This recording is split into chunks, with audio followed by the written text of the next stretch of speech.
이 새벽에 주시는 하나님 말씀은 사도행전 12장 1절부터 25절까지 말씀입니다.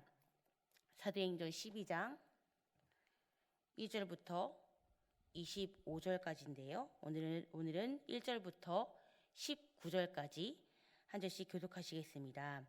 그때에 헤롯 왕이 손을 들어 교회 중에서 몇 사람을 해하려 하여 요한의 형제 야고보를 칼로 죽이니 유대인들이 이 일을 기뻐하는 것을 보고 베드로도 잡으려 할세 때는 무교절 기간이라. 잡음에 옥에 가두어 군인 대식인 네페의 박격 지키고 유월절 후에 백성 앞에 끌어내고자 하더라. 이에 베드로는 옥에 갇혔고 교회는 그를 위하여 간절히 하나님께 기도하더라. 헤롯이 잡아내려고 하는 그 전날 밤에 베드로가 두 군인 틈에서 두 쇠사슬에 매어 누워 자는데 파수꾼들이 문 밖에서 옥을 지키더니 호련히 주의 사자가 나타나매 옥중의 광채가 빛나며 또 베드로의 옆구리를 쳐 깨워 이르되 급히 일어나라 하니 쇠사슬이 그 손에서 벗어지더라. 천사가 이르되 띠를 띠고 신을 신으라 거늘 베드로가 그대로 하니 천사가 또 이르되 겉옷을 입고 따라오라 한대 베드로가 나와서 따라갈새 천사가 하는 것이 생시인 줄 알지 못하고 환상을 보는가 하니라.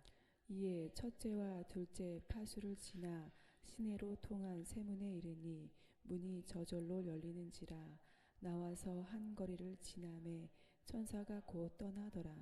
이에 베드로가 정신이 들어 이르되 내가 이제야 참으로 주께서 그의 천사를 보내어 나를 헤롯의 손과 유대 백성의 모든 기대에서 벗어나게 하신 줄 알겠노라 하여 깨닫고 마가라 하는 요한의 어머니 마리아의 집에 가니 여러 사람이 거기에 모여 기도하고 있더라. 베드로가 대문을 두드린데 로데라 하는 여자아이가 영접하러 나왔다가 베드로의 음성인 줄 알고 기뻐하여 문을 미처 열지 못하고 달려 들어가 말하되 베드로가 문 밖에 섰더라 하니 그들이 말하되 내가 미쳤다 하나 여자아이는 힘써 말하되 참말이라 하니 그들이 말하되 그러면 그의 천사라 하더라. 베드로가 문 두드리기를 그치지 아니하니 그들이 문을 열어 베드로를 보고 놀라는지라. 베드로가 그들에게 손짓하여 조용하게 하고 주께서 자기를 이끌어 옥에서 나오게 하던 일을 말하고 또 야고보와 형제들에게 이 말을 전하라 하고 떠나 다른 곳으로 가니라. 날이 새매 군인들은 베드로가 어떻게 되었는지 알지 못하여 적지 않게 소동하니 함께 읽으시겠습니다. 헤롯이 그리 찾아도 보지 못하매 파수꾼들이 신문하고 죽이라 명하니라. 헤롯이 유대를 떠나 가이사랴로 내려가서 머무니라. 아멘.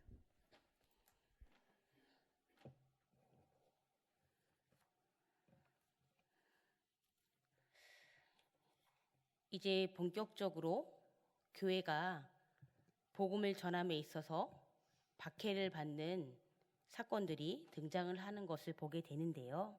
오늘 본문 사도행전 12장 1절을 보시면 아시겠지만 헤롯 왕이 이제 교회를 박해하기 위해서 먼저 어떻게 합니까? 요한의 형제 야고보를 처형하게 됩니다. 그리고 이 요한의 형제 야고보를 처형했다라는 이 소식에 유대인들이 기쁜 일로 여겼다라고 성경이 말씀합니다. 그래서 헤롯은 이것을 힘을 받아서 이제 무교절 때요 누구를 옥에 가두게 되냐면 바로 사도 베드로를 옥에 가두게 됩니다. 그리고 옥에 갇힌 베드로가 혹시나 도망갈 수도 있기 때문에요 간수들을 4인 1조로 해서 베드로를 엄히 지키게 합니다. 왜냐하면 이제 이 헤롯이 베드로를요 공개 석상에서 죽이려고 계획하고 있었기 때문입니다. 사실 베드로도 요한의 형제 야고보처럼 바로 죽일 수도 있었지만 그를 잡은 시점이 오늘 말씀에 나오죠. 무교절 기간이었다라고 말씀합니다. 헤롯은 알고 있었습니다. 유대인의 가장 큰 절기인 이 무교절 기간이 되면요 평상시보다도 더 많은, 매우 많은 유대인들이요 예루살렘으로 모인다는 사실을 헤롯은 알고 있었습니다. 그리고 그는 그 기간 동안 예루살렘에 모인 유대인들에게 자신의 통치력과 자신이 얼마나 그리스도인을 싫어하는지를 보여줌으로써 유대주의자들에게 인기를 얻고자 이렇게 베드로를 죽이기 위해서 계획하고 있었지요. 한편 베드로가 옥에 갇혔다는 소식은 교회에 믿는 이들에게 전해지게 됩니다. 그리고 그들이 옥에 갇힌 베드로를 위해서 간절하게 믿음으로 기도합니다. 시간이 흘러 어느덧 헤롯이 베드로를 백성들 앞에 끌어내기로 한 그 전날 밤, 두 쇠사슬에 묶여 군인 두 사람 틈에 잠들어 있는 베드로에게요 주님의 천사가 나타나게 됩니다. 그런데 베드로가 오늘 성경을 보시면 아시겠지만 너무 깊이 잠이 들었다고 말씀합니다. 그러니까 오죽하면 어떻게 합니까? 천사가요 베드로의 옆구리를 칩니다. 그러면서 이야기하지요. 빨리 일어서라. 그러자 베드로의 두 손목을 묶였던 쇠사슬이 풀리게 됩니다. 그리고 천사가 또 이야기하지요. 띠를 띠고 신을 신어라. 그리고 겉옷을 두르고 나를 따라오너라. 이렇게 천사의 지시에 그 천사의 말을 따라 베드로가 행동으로 옮기게 됩니다. 사실 지금 베드로 자신에게 일어나고 있는 이 일이요. 이게 정말 생시인가? 꿈인가? 사실 분간을 할 수 없었습니다.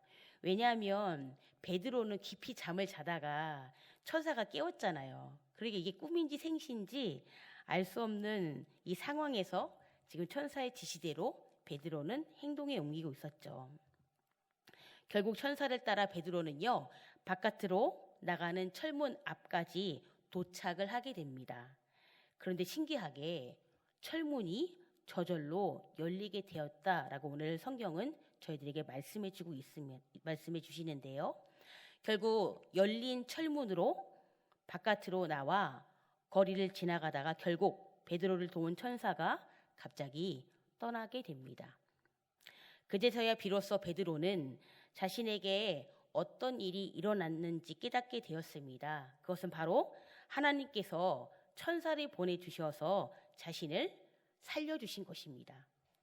그리고 베드로는요. 마가라고도 하는 요한의 어머니 마리아의 집으로 가게 되지요. 왜냐하면요. 베드로가 생각했을 때 분명 자신의 어려움을 알고 기도하고 있을 사람들이 그곳에서 모여 있을 거라고 생각했기 때문입니다. 요한의 어머니 마리아의 집 대문 앞에 도착한 베드로는 문을 두드리게 되고 마침 그 문 두드리는 소리를 누가 듣게 되냐면요. 로데라는 어린 여종이 듣게 되지요. 그런데 대문을 두드리는 베드로의 목소리를 이 로데라는 어린 여종이 알아듣게 됩니다. 그리고요.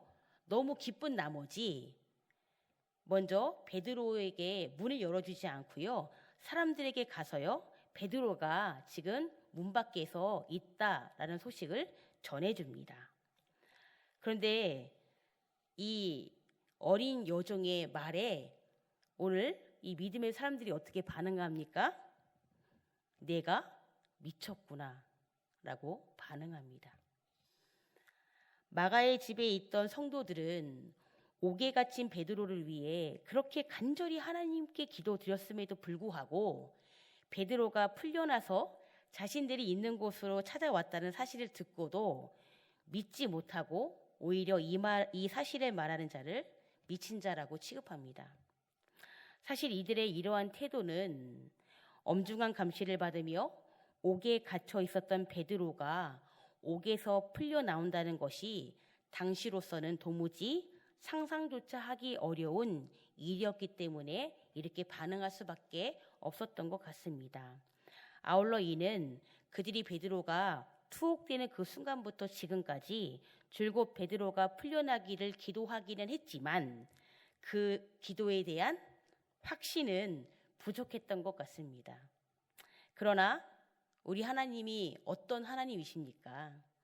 믿음이 연약하고요, 확신이 부족한 그들의 기도를, 그리고 저희들의 기도를 주님께서는 주님의 능력으로 응답하시는 줄을 믿습니다.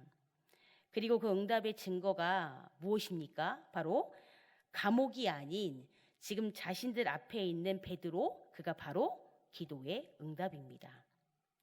한편 감옥에서는 베드로가 사라지고 없자 엄청난 소동이 일어났지요.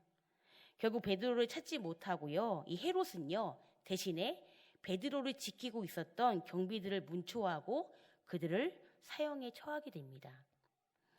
사랑하는 우리 만나 성도님들, 옥에 갇힌 베드로가 믿음의 형제 자매의 기도로 말미암아 하나님께서 천사를 통해 친히 기적과도 같은 일을 오늘 말씀을 통해서 저희들이 볼 수 있는데요. 그러나 응답의 반응에 부응하지 못하는 그들을 또한 보게 됩니다. 저희들도 하나님께 기도하는 제목들이 참 많이 있지요. 먼저는 저희가 이렇게 기도했으면 좋겠습니다. 하나님, 분명 확실히 결단코 저희 기도에 응답해 주실 줄을 저희들은 믿습니다. 기도의 결과는 주님께 올려드리고 기도하는 순간순간마다 주님이 행하실 응답에 확신 있게 반응할 수 있는 저희들 되기를 소망합니다. 그런 기도를 먼저 하나님께 올려드렸으면 좋겠습니다. 그리고 무엇보다도 하나님의 응답은 저희들의 연약한 믿음과 확신 없음에 그 결과가 영향을 받지 않는다는 사실을 기억했으면 좋겠습니다. 기도를 통해 확실한 믿음을 더하셔서 하나님의 일하심을 오늘도 믿음으로 경험하는 우리 저와 우리 성도님들 되시기를 간절히 소망합니다. 함께 말씀을 기억하시면서 기도했으면 좋겠고요. 특별히 어제 문자를 보셔서 아시겠지만 3-신복장 우리 박선희 집사님 친정 어머니께서 어제 새벽에 하나님의 부르심으로 천국에 가셨는데요. 그래서 저희 오늘 교회에서는 오전 10시에 출발합니다. 오고 가는 길 안전하게 지켜달라고 기도 부탁드리고요. 또 우리 장례 절차에 있는 우리 유가족들을 위해서도 함께 중보해 주시면 감사하겠습니다. 사랑하는 유공 담임 목사님과 부교육자들의 영육간의 강건함을 놓고서도 기도해 주시고요. 또 우리 만남 환우들, 또 나라와 민족, 그리고 오늘 이 새벽에 가지고 나오신 기도 제목을 두고서도요, 힘있게 주여 한번 부르시고 다 같이 기도하시겠습니다. 주여. 하나님 감사합니다. 하나님, 저희들 새벽마다 하나님께서 저희들에게 사도행전 말씀을 주심에 감사합니다. 하나님, 정말 성령 행전이라고도 할 수 있습니다. 본격적으로 정말 이제 복음의 전파에 정말 믿음의 사람들이 특별히 하나님께서 이 안에서 정말 성령과 믿음이 충만한 7 집사를 세우시고, 그리고 하나님 사도들이 오직 말씀과 기도에 매진했다고 말합니다.